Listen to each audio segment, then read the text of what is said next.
We make all sorts of different wipes. We're also doing shopping cart wipes. We're back ordered 40, 50 truckloads on that.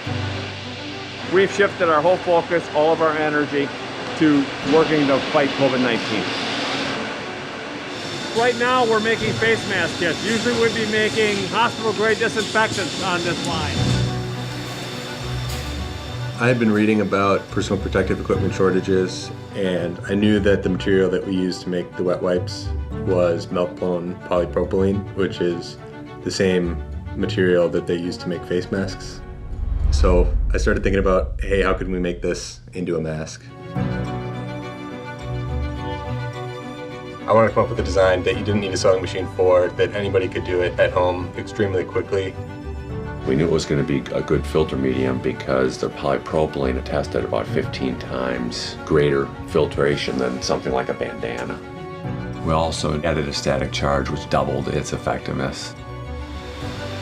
First responders, police department, fire department, EMS, they all need face masks.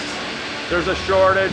My son came up with this idea to make an inexpensive mask that people can volunteer to make. We'll be putting them in boxes of 700, and we'll have 1 million of them by Friday.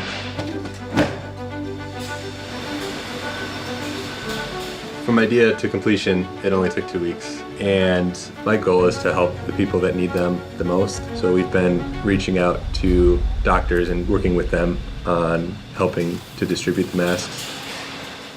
Right away, myself, Thad, and Mike FaceTimed each other and saw completely eye to eye on what we wanted to do with this project. This sort of concept here where a company is providing their high quality material in donation form to make masks just at the drop of a hat, that's ingenuity. That's just people doing the right thing. All across the board, people are trying to sort this out and help one another. We wanted to make sure that people were as safe as possible as they decided to vote.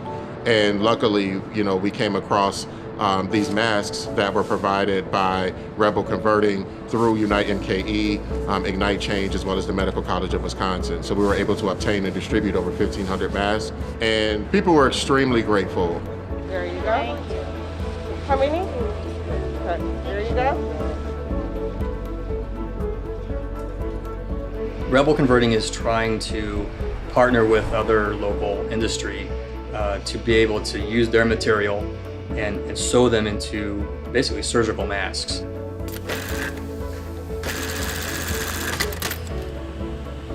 Alan Edmonds felt like we could help with the personal protective equipment crisis as well. So in a week, we went from a shoe factory to a mask factory. We've got a cutting and sewing group here, so we're good at making things, we're good at sewing things, but we didn't know the first thing about the materials and how critical the materials are. They originally were looking at making masks out of cloth. However, when they got in contact with us and we ran them through the differences, they decided to make them out of melt-blown polypropylene.